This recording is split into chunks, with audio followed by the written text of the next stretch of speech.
Hello, everyone, and welcome to Jeff G Tonight. We have a caller today that will join us very soon in a few minutes, and we'll be talking about the revolutionary phenotype. It has been a while since I hadn't done a show on the book.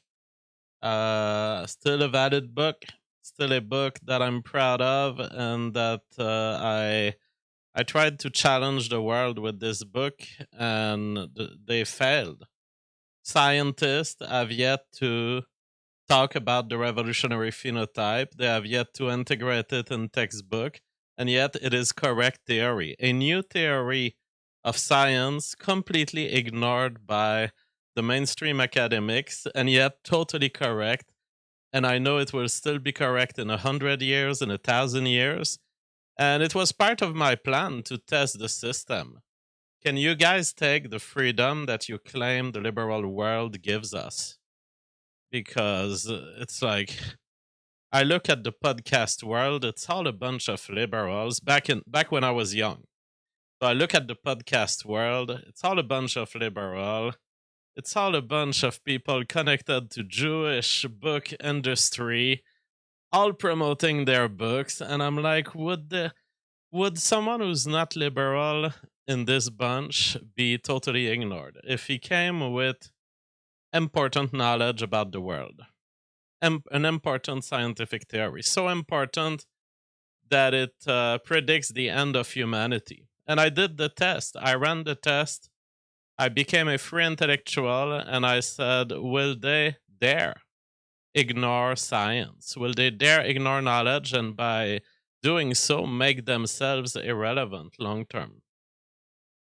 And the field of evolution completely has ignored up to now the revolutionary phenotype, and they're doing these lab experiments on stuff that is completely outdated in light of the theory of phenotypic revolution. They act like the discovery isn't there. So, yeah, it's sad to be spending the rest of my life just talking to myself, but it's what many intellectuals have had to do. In life, when you come with a theory, sometimes it will be after your death that people recognize it, and it seems that it's going to be that way for the revolutionary phenotype. Although Robert Rivers has accepted the theory, the highest biologist alive, in my view. Robert Rivers has accepted the theory, so it's weird not to see it invading the textbooks, and you kind of know why when people are so cocked as to what they teach in the university at this point. We don't teach what the children should learn. We teach what the children want to hear, and this divorce between the academia and knowledge, I've seen it happen with my own eyes. It's part of what threw me outside of academia. And you have no choice but to pursue other routes for knowledge. This was my goal with this book. I wanted the young scientist of the future to know, hey, I can go the JF route. The same way I was looking at the world and I was like, hey, I can go the Richard Dawkins route. You open up routes, you open up ways of surviving, and you prove to the next generation it's doable. It's doable to not be dependent on the state while being a scientist. It's doable to be a free thinker. It's doable to claim the maximal free speech liberty that is available in our country, and yet to survive. Look at me. I'm dressed, I'm not homeless, I'm not under the rain, I have Bitcoin. All of these tricks to me were important components of my demonstration. My demonstration being to the next scientist in this world, yes, you can do it. Don't feel that you have to depend on a system that squashes your thinking. Claim your liberty and face the consequences of it. AI sends a super chat, two super chats through Entropy. I'll address the super chats before we get to our caller. AI says, hey Jeff, I just saw that you reposted on X the video of my super chat asking for BTC advice. I just wanted to update you, as indeed, I did buy 50K worth of BTC at an average price of 33K. I bought slowly to get familiarized and the price rose a bit. So I'm at almost 2x. I'm so happy and will be eternally grateful to you. I will keep you updated as the bull run ends if you want. Hopefully, you will discuss exit strategies, peak price estimations, and re-entry strategies for the next cycle. Wow, I'm so glad, man, because I was digging my old tweets about Bitcoin and I saw this tweet. I was like, hey, I wonder what happened with this guy. And there you are confirming you did do 2x. Yes!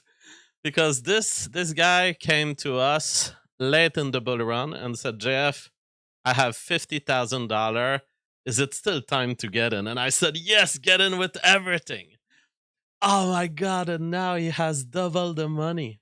And it's not over, my friend. It's not over. I'm sure you're going to get yeah, triple the money. I think you can still hope for a 3x in your case.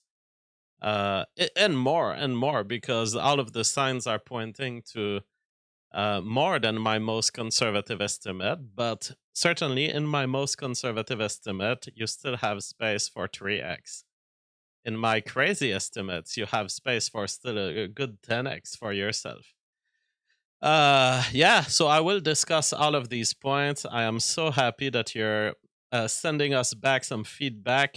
It's good to know that I've helped someone in the crowd double his wealth. Raised Fist says, "Will believe your BTC story if you tip JF $1,000." Ah, well, don't hesitate to just tip at the top of the bull run. Don't hesitate to tip me once you've seen the result. You don't have to tip big amounts now. MB14 says, "Come on, JF, artificial intelligence controlled reproduction cannot be this bad. You will be utterly humiliated when I prove you wrong." Uh, where do we even begin? You will prove me wrong. The day the humanity has been converted into sterile working sheep for the AI, they will be convinced that this is the greatest life. So by this time, the people will ridicule JF. They will say, "Ah, ha, ha, ah, look at this primitive human and how he was afraid for us. Look at us now. Aren't we good?" And they're gonna have this creepy NPC AI edited smile. And yeah, you have given up liberty. I tell to all of these people in the future who are AI modified genetically, you have lost your humanity. Fuck you. And fuck your perfect life. Even if you think it's perfect, I don't care. I know it's not. And I know you're headed toward internal corruption of the worst kind. You are headed toward becoming a slave. Ariel Suarez says, "I should have bought Bitcoin back in the early and mid 2010s. TT, I will forever regret not having done so." The reality is, even if you had bought Bitcoin then, there would have been a point at which you would have sold. No one, no one sees 10,000x and doesn't sell. You know? So it's kind of a theoretical question. This whole what if I had huddled since 2010? Because the reality is there's always going to be a moment where you feel it's the end. All right, let's get connected with our caller. We will get connected with him and see what he has to say on the revolutionary phenotype. G, I only see the first name of your nickname. G, are you there? Yeah, I'm here. It's General Chief. I'm using General namespeak, Chief. Yeah. All right. So I believe that you came to me a few days ago. We missed each other a couple of times, but you wanted to talk about the revolutionary phenotype, and I'm always up for a discussion about this book. How are you doing? Can you introduce yourself to the audience, and what did you want to talk about? Yeah, hey man, how's it going? I'm General Chief. I would say I'm on Discord quite a bit.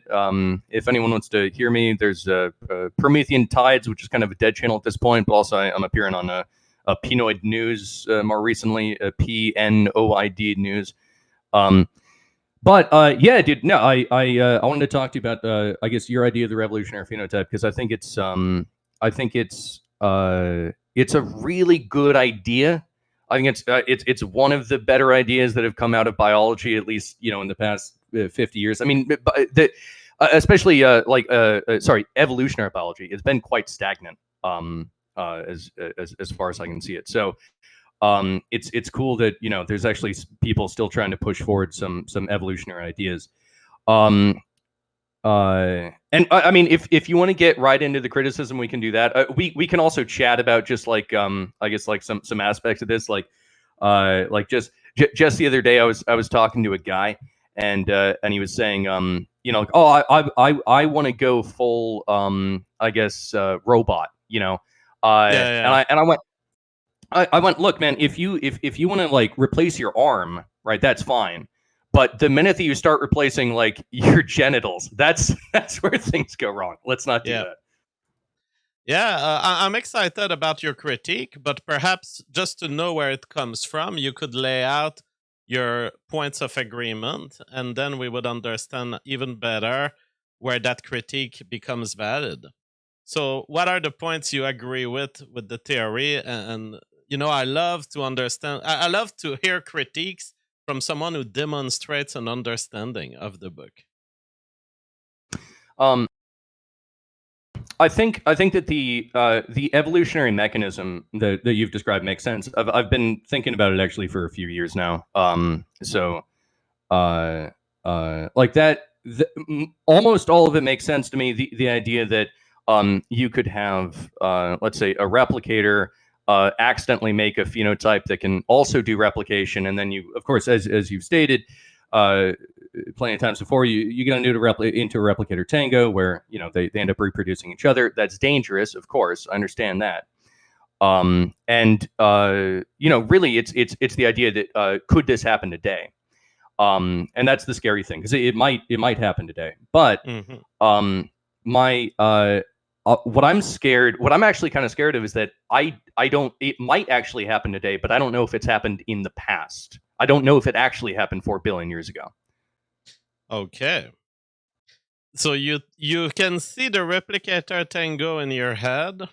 You can see the evolutionary mechanism, but you think that it wouldn't have happened 4 billion years ago. That I've never heard that opposition. So how is it that you can't see, or that you can see that it wouldn't have happened 4 billion years ago?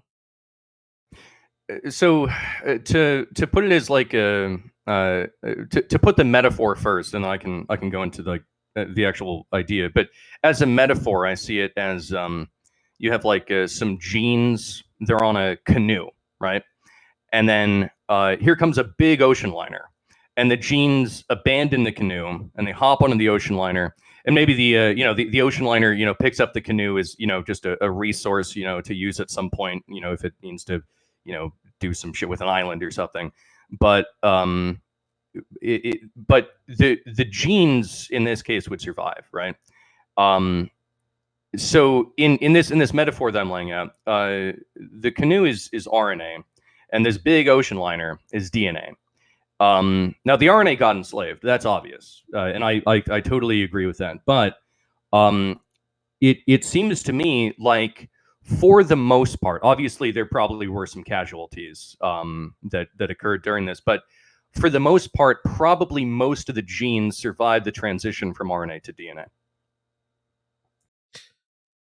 The survival of the gene from one form to another. I agree. I agree that maybe many, maybe all. I can't say for sure, but I would agree that maybe all genes, or perhaps most genes, survived from the RNA form into the DNA form. But then the question I would ask you is, Do you think that this makes it not a phenotypic revolution? Yeah, I think that the true I guess replicator in all this is not the physical medium of the RNA or the DNA necessarily. It's the genes themselves. As long as the genes survive, I have trouble seeing how it is a phenotypic revolution. I guess that is that would be the crux of our relatively minor disagreement. I mostly Yeah, agree with the rest of the theory. it's almost a moral argument. You seem satisfied that the genes survive between RNA and DNA. We'll get to it. And I want to get to the point where I will tell you you shouldn't. And it's bad what happened for RNA, and it's going to be bad for us. But I want to point out that even definitionally, I took great care at page 34 in the revolutionary phenotype to make sure that your opposition wouldn't work. Here's how I defined a phenotypic revolution. Sometimes a native replicator produces a phenotypic machine that happens to make copies of itself. In the event that such a phenotypic machine develops survival capabilities that are independent of the native replicator, we call this machine a revolutionary phenotype. The rare origination of a revolutionary phenotype marks its establishment as an entity subject to traditional evolution, as it has at last become an independent replicator. See, nowhere in this do I say you need to kill everyone from the RNA form or you need to eliminate their genes. We can get into the nice question of is it transmission for a gene to survive informationally in one form to another? Is mind uploading survival? Is genome saving in a hard drive survival? But I want to point out that my definition of phenotypic revolution, as I was inventing the concept, does not require the elimination of all genes. Because of course, if if that requirement was there, the presence of RNA viruses today would be sufficient to argue that no phenotypic revolution has occurred. Okay, sure. So, I mean, assuming that the RNA viruses that we encounter in the modern day Yeah, are from that origin, I mean, they might have come from somewhere else, as we know. yeah. Um, but the uh, the I that I mean, aside from that, I still think that the preservation of the genes is actually something that's quite important here, right? Because the why is it like I would have to ask you if we're going to talk about the enslavement of an organism, I guess the organism as you would describe it would be the RNA with the genes on it or the DNA with the genes on it, and those are kind of separate entities because they're built with different nucleic backbones or whatever. But um, the I mean the way that I see it, it's more like the gene is the replicator. You know, you could go back to Dawkins, the selfish gene. It seems as though really it's the gene that's the replicator, and it's been able to use these polynucleotides to further itself. But I mean, I would say like from the gene's perspective, does it really matter to the gene whether it's on an RNA or a DNA? Is that really like an important thing to I guess is that important? Does that matter? I guess. It doesn't matter to the gene. And now we get into the subtle and more moral question of matter. First, things don't matter to genes.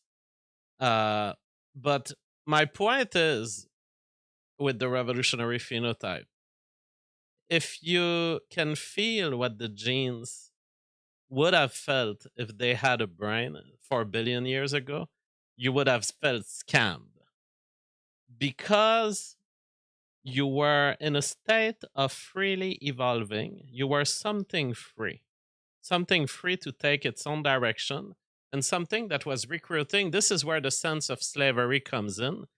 something that was recruiting its surrounding to the service of its benefits, its reproductive benefits in this case. So it's not like the RNA had a mind. But if you want to empathize with a molecule, you can. You can see a crystal of salt, and you can drop a piano from the 17th floor onto the crystal, and the crystal breaks into pieces.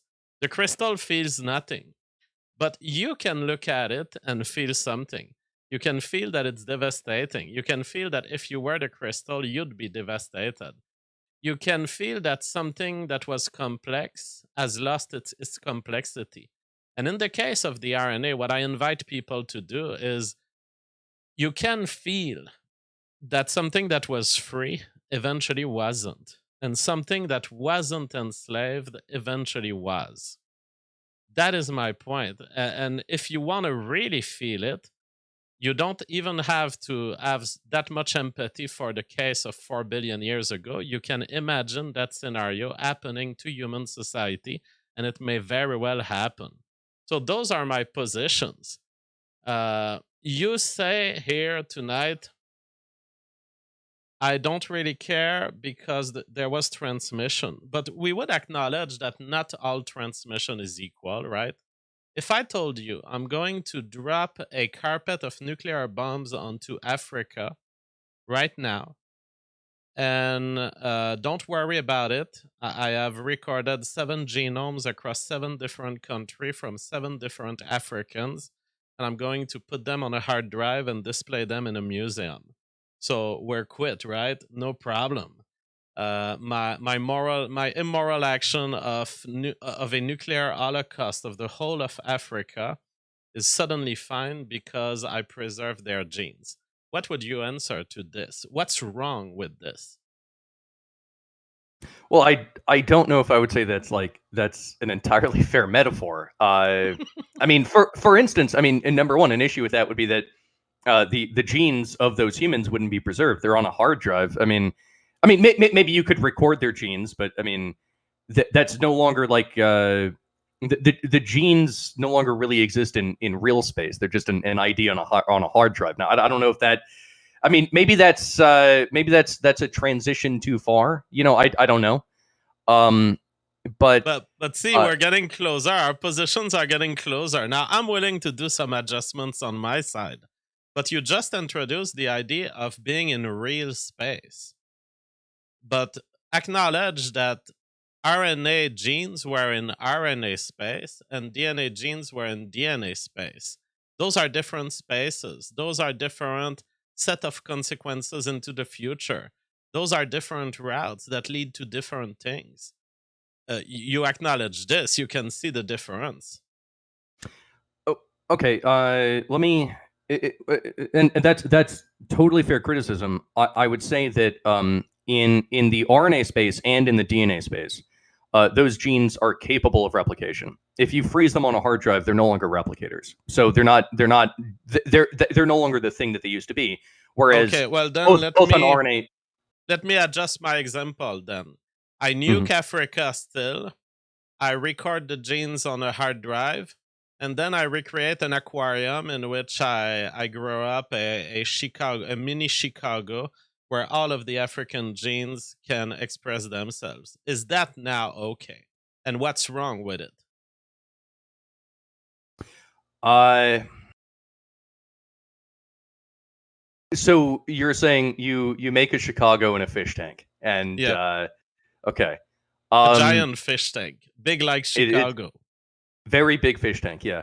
Uh, I in that case, I think that what you're just doing is like genociding a whole bunch of people, and then you're putting them into, I guess, like a new environment.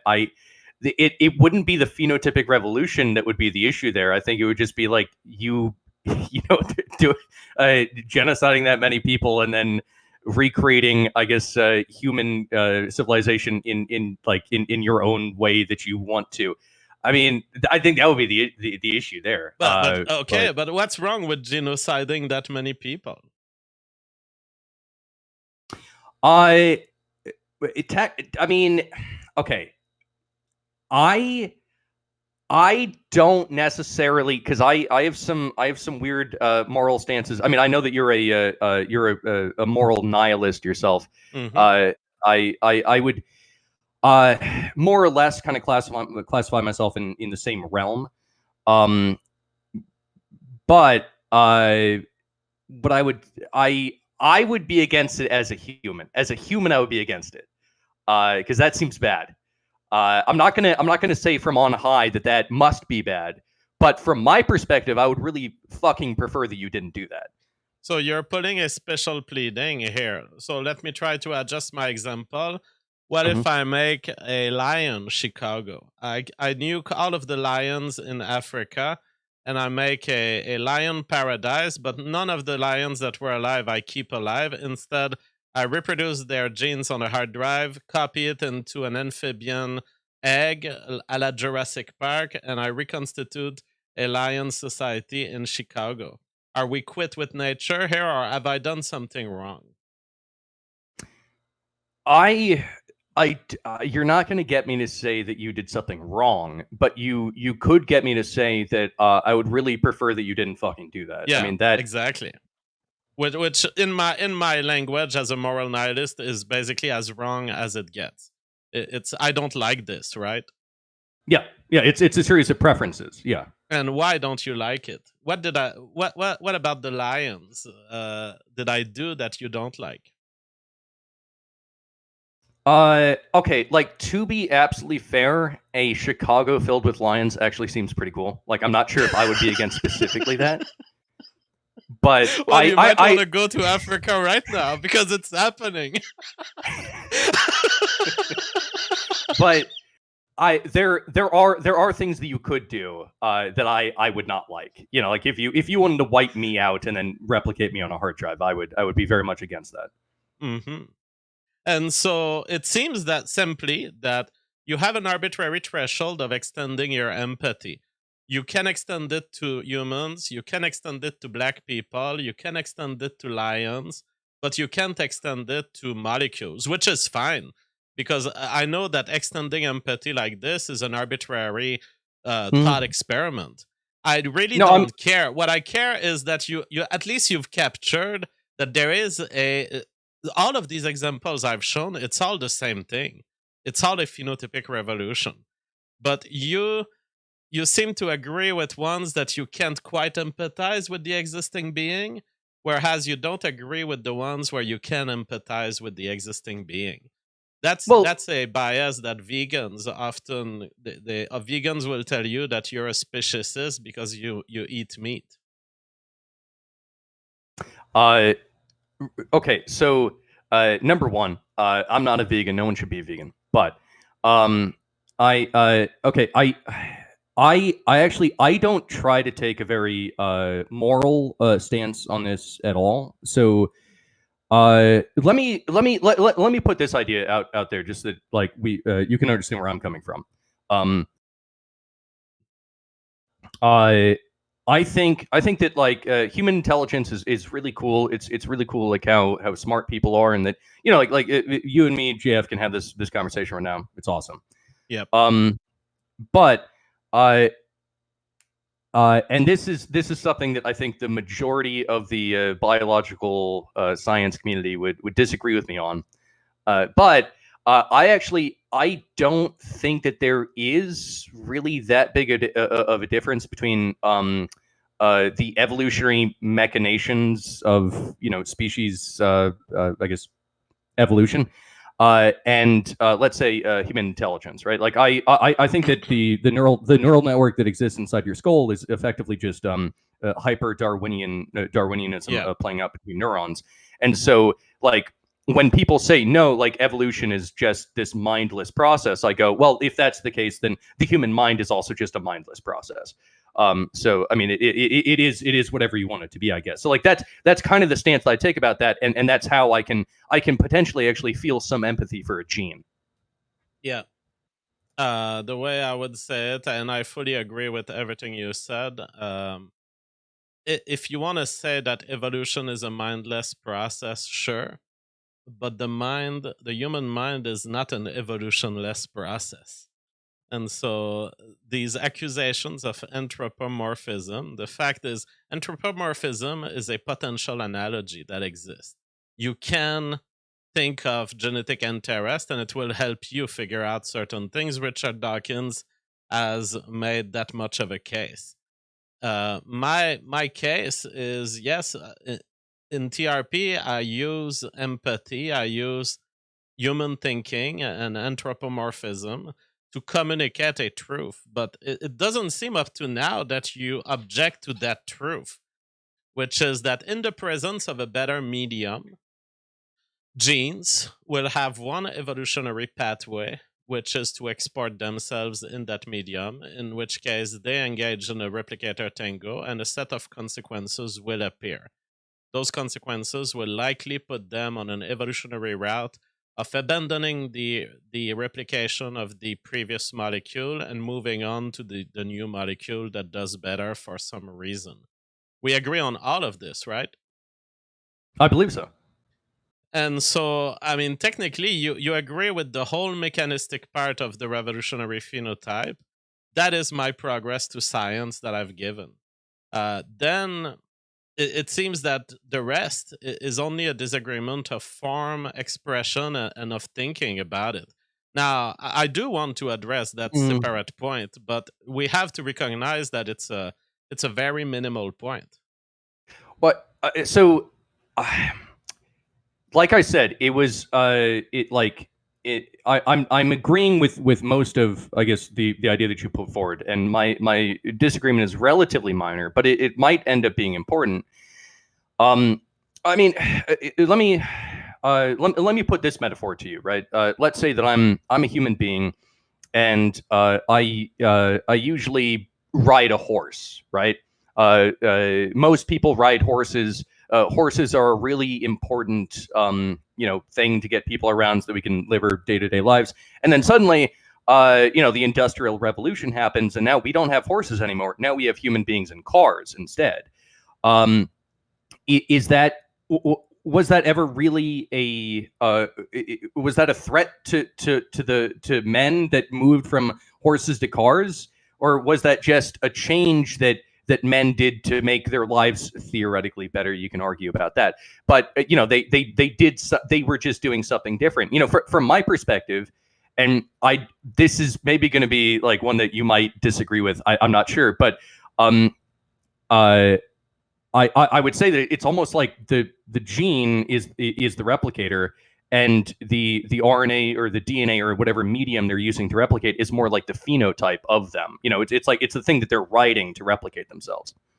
Well, to me, the scenario you laid out, you genocided not only a couple of horses, probably, because there's probably less interest to farm horses today, but you've also genocided probably a couple of human beings who could have been especially talented at riding horses in the horse riding world, but whose skills perhaps were not as good in a car world, and who ended up not being successful in that new world. So definitely the classical natural selection perspective on this, if you want to think of it evolutionarily, is you genocided a bunch of people and you replace them with other characteristics. Well, but that I mean, people theoretically get genocided all the time. Like Yeah. when we went from agriculture to industrial revolution, there was people that weren't built to be factory workers, and maybe many of them died off. Yeah. I mean, that's just something that happens. That's I mean, I don't want to say it's not a big deal, but in the scope of things, it's not a big deal.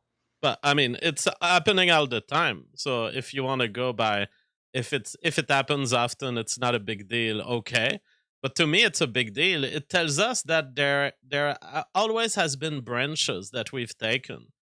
If we didn't have fire, we may not have computers.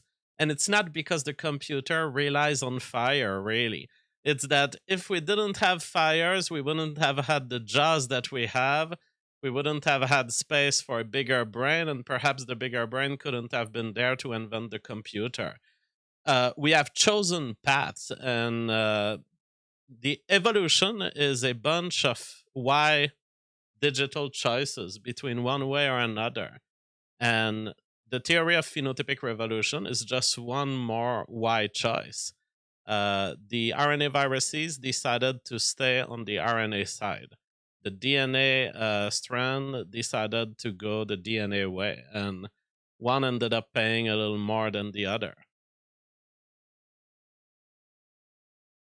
So if I could try to simplify our disagreement here, I think that it's you believe that the entire structure is the organism, the entire structure of RNA with genes on it, or the entire structure of DNA with genes on it. Whereas I think that it's more like the really the replicator, the organism is more the genes, and I don't know if the polynucleotide backbone matters as much. I think that that's really the core of our disagreement here. Well, I'm not sure. I'm not sure that it's the core because I have more, having argued a lot about, especially with people who say, why not JF? Why not subscribe to the great mind upload, to the great, why not team with the machine? And Hey, we I both found, agree. Fuck that. yeah.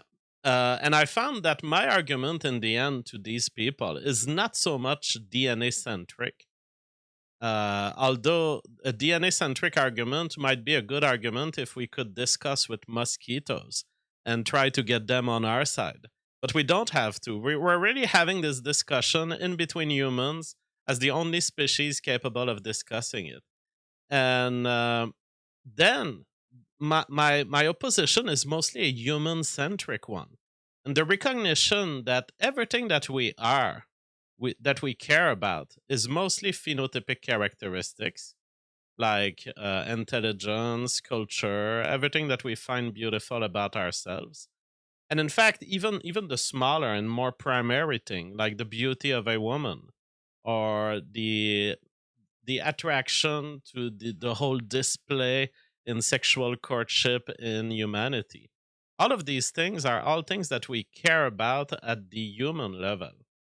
And I want people to understand if we head toward a phenotypic revolution, it's not just a change of medium. It will have other consequences. And these other consequences reach to the extent of destroying every possible thing that you may ever enjoy about humanity. There is not a thing that survives a central control. There is not a thing, as I show in my book, as I try to lay out in my book. You might have the shape of your limbs survive, but your limbs are going to do something totally different that you couldn't possibly interpret as human from your perspective. All of our ego, all of our creativity, everything that we do to impress the other sex, all of it goes with sexual reproduction. And so it's much more than DNA that we're about to abandon. It's not merely a change of generation. It's not like taking all of the content of a CD and putting it on a DVD and it's still the same music. It's that the change of direction of the relationship between the genotype and the phenotype will be like an acid rain over everything that you hold dear as humans. I think that's a good argument. Well, you're not going to find any disagreement from me here because I mean, whether we agree or not on whether the true phenotypic revolution happened, 4 billion years ago, um, I think that a true one might occur right now. I mean, actually, some of the weird technological things that we're facing right now represent not just a death to our phenotype or our species, but potentially even just the genes, which I actually care more about. I like a lot of these things could kill the genes themselves. My position is, yeah, I don't think the genes died 4 billion years ago, but I think that the shit that we're playing with today could actually kill the genes themselves, and that's Uh-huh. extra dangerous, and that makes it extra scary. At least to me. But here's the reason why ultimately I could not define the phenotypic revolution as necessarily being associated with the destruction of all the genes of the native life form. It's because what is this? It's ecological elimination. When an eagle ends up eating the last mice in the field, the last mouse of its species, is it committing a phenotypic revolution because it's killing the last genes of the last mouse? No, that's a genocide. That's very different. That's A a phenotypic genocide. revolution. So, because That genocide was already a term that already existed, I don't need to reinvent it in this book. In this book, I no, you're right. merely need to explain a new theory about a new concept. So, here's the new thing about what I present in Phenotypic Revolution is not the death of a bunch of genes. That would be just regular evolution, regular genocide, regular natural selection. Call it what you want. But there is one thing that's new in this book. It is the transfer of media, which is what I define as a phenotypic revolution. Now, as it turns out, the new life forms that you create, they are equal competitors as the eagle is to the mouse. It can kill it or it may not kill it. That's just regular evolution. So Well, I'm wondering, like, do you realize that your conception of a phenotypic revolution is duplicative with genocide? no, okay, I don't believe it is, right? Uh, genocide happens all the time. I mean, we can be sad about it, but it is what it is. The issue is that we're going to make a phenotype that is replicating, and I think that we're fairly close to doing this with our modern day technology. Uh, we're going to create a replicative phenotype that becomes its own replicator, its own genotype. But even in this, not even the genes will survive. At least 4 billion years ago, the genes more or less, mostly probably, survived the transition from RNA to DNA. I think in the case that we're coming up to, not even the genes will survive. So yes, it's a genocide of the genes, but it's a production of a new phenotypic replicator where not even the genes survive. It's a, if anything, I mean, maybe it's a if we could come to maybe like a negotiation place, maybe it's an even more extreme version of a phenotypic revolution. I don't know. Maybe we can compromise on that. But I think that there might be a fundamental difference there. Um, have you read the chapter on phenotypic separation? Uh, Chapter I'm 11? I'm going to be honest with you. It's been a few years since I read the book. I Okay. apologize. No, I'm but sorry. because what you mentioned there, so a phenotype that would start replicating, but that would go on its own and eventually kill me, that is that is a phenotypic separation if it doesn't carry my genes. So the thing is, I've accounted for this possibility. I've pointed out to the fact that a phenotypic separation doesn't need to kill the gene, but it could. But it's the Skynet scenario where the life form you've created has somehow its own interest at destroying you. In the case that you present, it would succeed at destroying you. But still, independent of the question of whether it destroys you, you have to acknowledge that there is something before it comes to destroy you. This before is what I'm interested in because life forms destroying life forms, that's way too banal for a biologist. So I'm not interested in the question of whether it destroys us. I'm interested at what are the mechanisms that would lead to these life forms that, yes, could destroy us. And you're going to have to develop a language that is separate from the language of genocide, the language of destruction, the language of genetic elimination. And that's why I developed this separate language. I mean, I understand what you're saying. I guess I once again I just I'm not and I you know more about this than I do, right? I'm really more I want to I want to pick your brain and try to figure out how to understand this better. Um, but it seems like to me if the genes survive but they're in a different medium. I mean, I I I it seems like maybe it was something that they like the genes were, and this is very much anthropomorphizing the genes, but it's something that they were pushing towards to begin with. I mean, we live in a world with selfish genes who want to make sure that there are more genes if it is more beneficial to genes to move from RNA to DNA or whatever, then they're going to tend to pick that option. And yeah, the medium of replication has changed, but I mean, ultimately, the genes are the things, like the genes are the things that make the phenotypes, that make the culture, that make it so that we can have beautiful women, in the first place. So I mean, the genes are important, and I guess I would be very much opposed to anything that might threaten the existence of genes. But Well, I mean, I understand your point. You are raising the genes did it, so it's their fault.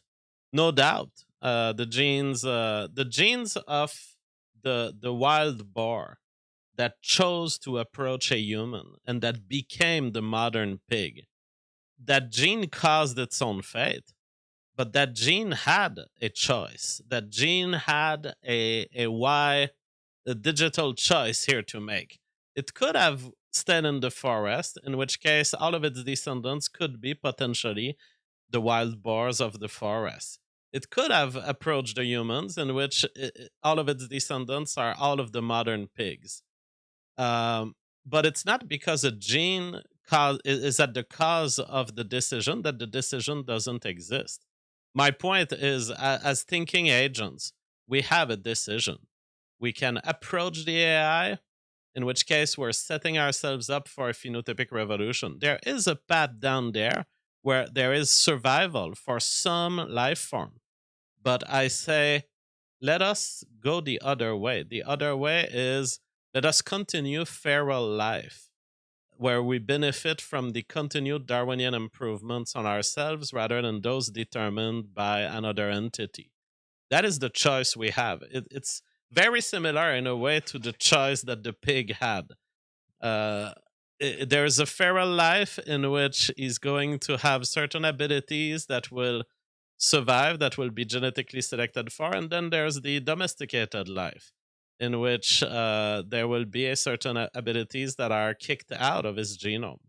We have the same choice for ourselves. Do we want to be domesticated by AI, or do we want to go the feral route? I say the feral route is a more interesting future.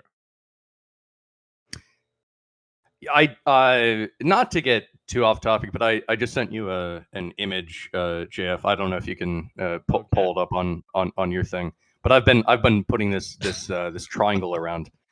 Okay, that seems interesting. Let's have a look at it on the stream. Okay. Means of production ownership. So just to briefly explain this, I think that on the so on the top you have government owning the means of production. That's pure socialism. On the bottom left, you have the workers owning the means of production. That's pure Marxism. And then on the bottom right, you have, I guess, the private sector owning the means of production. That's pure anarcho-capitalism. I put some extra dots in there for fun. I don't know. China's probably not where it should be, but what I actually think is the great evil here, if we want to call something evil, would be the pure socialism. I'm against that, but and I'm more towards like libertarian, more ANCAP. But I think that if we could find the in between pure Marxism and pure anarcho-Capistanism, well, it would be workers owning the means of production, existing in a commune, but they would have to compete with other communes in the free market. What do we call that? We call that tribes. That's anarcho-primitivism. Let's get back to fucking tribal space. That's all I'm saying, man. That's all I'm saying. Bro, what a disappointment. That what? No, that's cool. You that's a cool with triangle. An intelligent understanding of the revolutionary phenotype, but you're just one of these basic bitch bread No, that's tuber a cool. who talk That's about a cool social triangle. co-ops and mixes between anarcho and communism. Are you fucking kidding me, bro? No, dude, that's cool. Come on. First, there's not even a triangle there. Workers have never controlled anything and cannot, because worker is an abstract concept. If workers wanted to control something, they would have to form a corporation. And then that corporation would be a private entity. And then if the government controls that private entity, then it would be communism. It's you've designed a triangle where there's actually just a line. There's a line between either the mechanism for control is communal or it's not communal. And if it's not communal, then it's in the hand of individuals. Well, I mean, I don't think so. I think that uh, see, I think that there's a big difference between Marxism and socialism. I mean, I don't agree with either one, but I think that people need to recognize the difference between these two. And I mean, like, why do you disagree with this triangle so much? Well, because I said there is a false two dimension here. Worker and government ultimately is pretty much the same thing. Or if you want to understand worker from a private sense, where the workers are starting co-ops, then it's still an NCAP world, because an NCAP world allows you to create a worker co-op, right? It's just that the worker co-ops systematically lose because it sucks, because no But one is there to be accountable. There's no such thing as workers controlling the means of production. well, I mean, not in reality. I mean, it's a bullshit utopian idea. I agree, but in theory, in ideology, I mean, I guess that is a thing. And in fact, if I would argue that like pure Marxism is it doesn't have a government, right? Like there's no government when we have a fully automated gay luxury space communism. Well, So I uh, mean that is that not the case? Is there like in pure Marxism, there's not a government, isn't that correct? well, if there's no government, what distinguishes this system from an NCAP one? I think one of them says that in the non-government utopia, they will in the non-government utopia that they want to build, they're gonna I guess hold hands and sing "Kumbaya" all around the fire while they set up worker communes.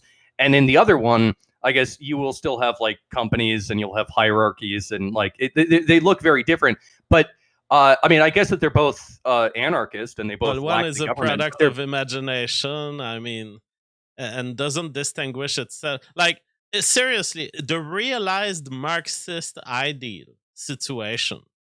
It doesn't make any I, sense. I agree. if I live in it, if it, let's suppose into existence that it exists. Technically, I live in it and I see all these worker co-ops. What is it in that world that keeps me from calling it an NCAP world in which worker co-ops have happened to been very successful? I mean, in that case, right? You would have a series of worker co-ops, but I don't think that they would be maybe like the size of mega national corporations. So, like, I think they would tend to be smaller in size, right? Which would be more like tribes, and tribes, I think, is what humans should be getting back to. So, like, this is not a triangle of like how things are run. This is a triangle of ideology and how Okay. people think things ought to be run. Yeah, definitely that's how they think. Yeah. Tribes. I don't know, man. Yeah, the problem of the tribe is what happens when the neighboring tribe crosses the threshold of overpowering through bigger numbers, bigger technology, to the point of dominating the existing your tribe. Well, I guess you have to band together with a neighbor tribe and set up a government or something. I don't know. All right, General Chief. I will move on to share some news to my audience. The discussion was very interesting. I think that we could have a further discussion later. Perhaps if you want to do some homework, going back to my African lion example, Chicago example, and if you have further thoughts that didn't come to mind during the show, but would like to talk in a couple of weeks from now, that would be very enjoyable. As you want. Hey, absolutely, man. Thank you for having me on your show. All right. Fucking pleasure to speak to you. Peace out. Thanks for coming. Bye bye. Well, out of the people who claim an opposition to the revolutionary phenotype, he may be the smartest we've ever had. Someone who came with a point that is rational, that is self-consistent, and someone who has taken the time to fully understand the revolutionary phenotype. Now, I do maintain my critique that he is incorrect simply definitionally. He defines the theory of phenotypic revolution as something that I didn't define it to be, and that you couldn't define it to be because it already exists. What he's talking about is genocide. So whether the revolutionary phenotype genocides us or not is up to the future, and there's many possibilities. It can genocide us slowly. It can genocide us super quick. It depends at how quick it doesn't need us anymore. Really, that's what it boils down to. But yeah, so he has to really integrate the page 34 description of the theory of phenotypic revolution and understand that it's the only point of interest. It's the only thing that is new here. DK Shadow says just plain old boring genocide. Exactly. What a bunch of weird words to put together. MB14 says, why do I feel the need of buying the TRP book just to criticize it? Is it something wrong with me? Am I just a querelleur? Honestly, Jeff, when you talk about TRP, I feel like a dumb person. You have piqued my interest. Can you give me a short, grog brain explanation of TRP? Man, yeah, I can. I'll be happy to. The revolutionary phenotype is a new theory of biology that explains a meta cycle of evolution that happens over the usual cycle of evolution. It explains why we have a genetic code. It explains how DNA and RNA emerged. It may explain how proteins emerged. And it explains ultimately these critical moments during which replicators show up into existence and whether they begin to evolve or not is the moment that I call a phenotypic revolution. It is the answer to the question of the emergence of life. And it is also approaching to a theory of everything, to be honest, when you consider that it could have consequences down to the level of physics. It approaches the status of perhaps the only stated possible theory of everything that humanity has ever come with. It is a privilege to have had this idea just fallen to me into my head.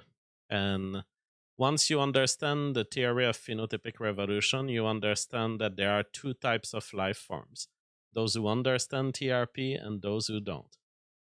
And if you read it, you'll be among the few thousands or tens of thousands of humans who understand the theory.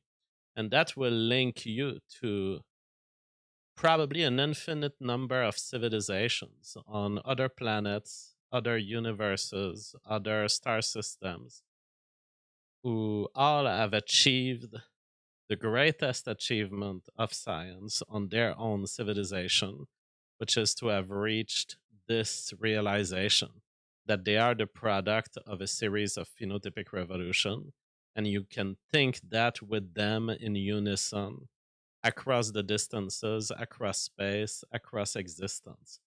On top of it, in case that wasn't enough, the revolutionary phenotype announces a grave danger to humanity, which is that, as it turns out, we've been taking the direction of a phenotypic revolution without even knowing it, and the consequences are destructive for the entire world and humanity as we know it.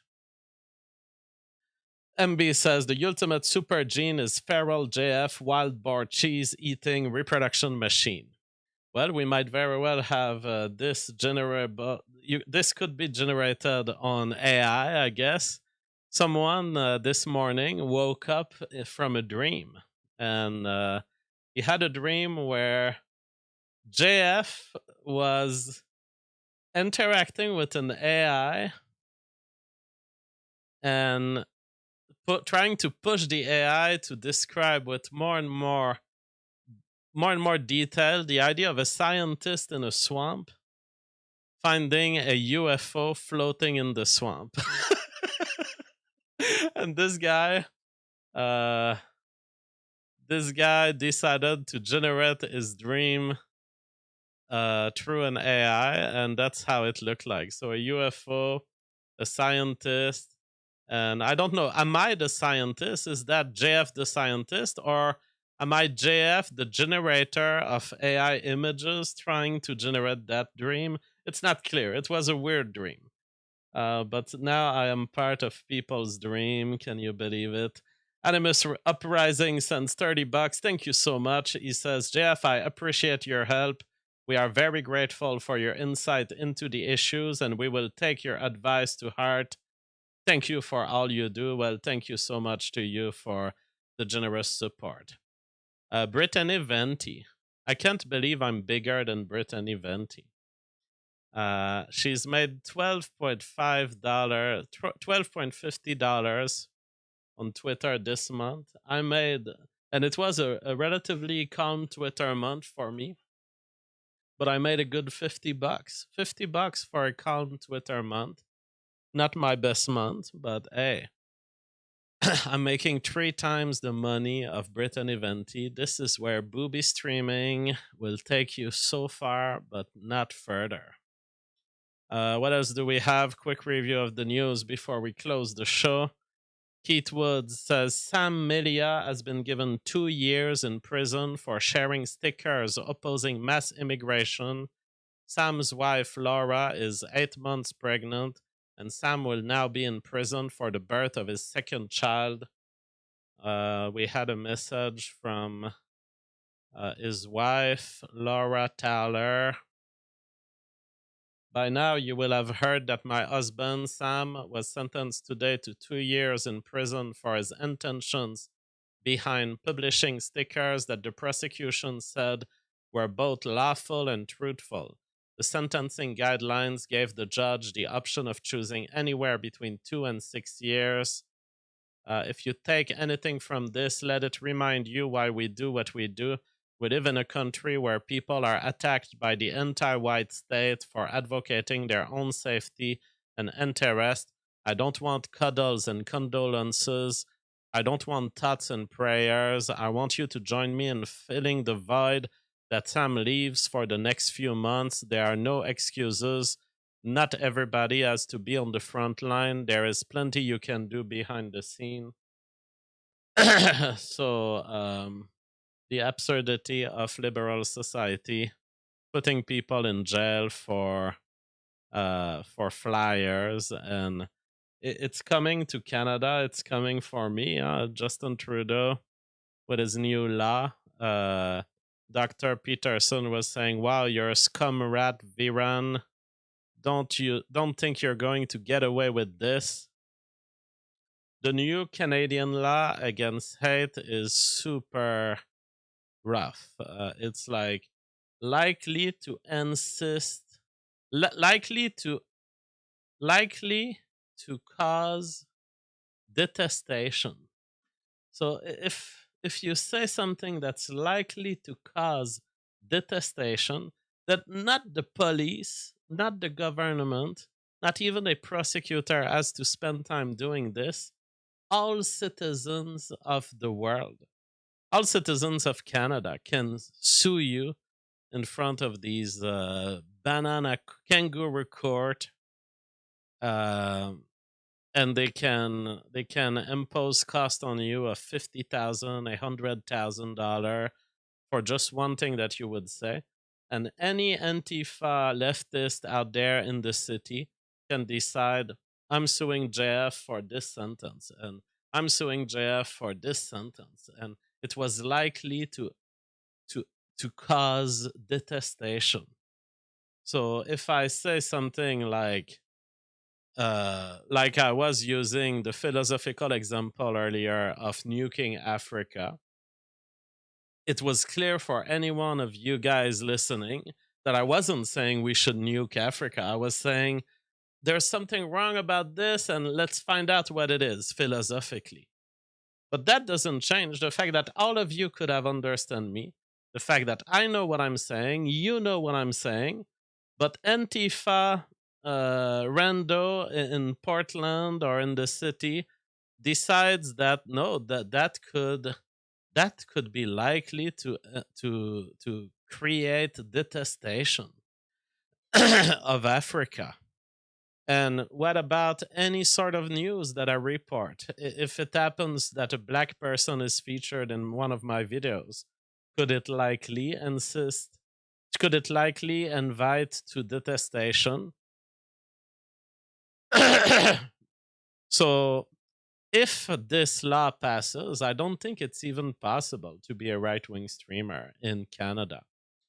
Thankfully, I'm headed to visit touristically the US. This will happen, by the way, in 1 month from now. So we have 1 month left before my big vacation. So I can't wait because I will be discovering the country, parts of the Bible Belt of America, seeing where my girlfriend grew up. So that is 1 month from now. So don't expect to see me in April. I will try to keep up on Twitter through my phone. I will try to perhaps do a couple of phone stream of sorts, but I won't be on the Odyssey, and that's in 1 month from now. MB14 says, please don't nuke Africa, JF. You will go to jail then. Well, in Canada, you don't have to nuke Africa. You just have to say it, and they will get you to jail. Aquanote says, Jeff, wouldn't that mean anti-white behaviors would instill detestation under that law? I mean, you can always make the argument, oh, what if we weaponize that law? But the thing is, first, the whole system is anti-white, so you're gonna have a much higher threshold for pursuing anti-white stuff in this thing. And secondly, I'd rather the anti-white can speak, I'd rather the anti-white can speak rather than have the option of suing them. Because it would be a great cost that our side would have to initiate the system, throw the lawsuit, attend the various proceedings, complain that white people have been deprived of some rights. And ultimately, um, you're probably not going to have as much ease to convince the liberal Canadians on these courts to find something to be anti-white. I mean, these people are like zombies. They will see a blatant mistreatment of fathers in family courts, and they won't be able to say it. They'll be, no, no, no, that's not anti-male. Oh, 80% of the fathers don't get to see their children. Oh, well, that just happened. I don't know that. That's just how it is. So you're not going to get easy re-weaponization. And on top of it, this whole system will have a chilling effect on speech. It's not even so important what will make it to the court. What's important is how much self-censorship will you have to do to just satisfy the possibility that you to just try to avoid not getting in court. That's the problem. Meanwhile, censorship is back. X reinstates the policy against misgendering and dead naming It's never really been gone. It's always been there, and it was an example. And Elon was totally disconnected from the TOS, and he was saying, "Oh no, we can misgender." But then the TOS was saying, "But don't do it repeatedly in a way that's harassing." And now it's back, and Elon is still saying, "No, you can still say it, but you can't annoy the person with it." And I was like, how many times? How many times do you have to say the truth before it becomes harassment? Like, the sun will rise tomorrow. The sun will rise tomorrow. The sun will rise tomorrow. Oh no, that's harassment, JF. When is it that then naming or misgendering someone, calling them a woman, when is it that it becomes harassment? That is it for tonight, boys. Much love. See you all tomorrow.